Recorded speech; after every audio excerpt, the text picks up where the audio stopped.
हरिवरासनं स्वामी विश्वमोहनं हरिदधीश्वरम् आराध्य पादुकम् हरिविमर्दनं स्वामी नित्यनर्तनं हरिहरात्मजं स्वामी देवमाश्रये।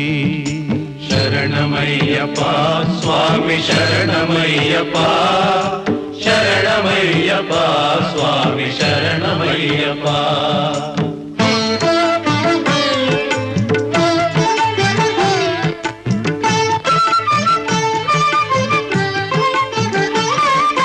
शरणकीर्तनं स्वामी शक्तमानसं भरणलोलुपं स्वामी नर्तनालसम् अरुणभासुरं स्वामी भूतनायकं हरिहरात्मजं स्वामी देवमाश्रये।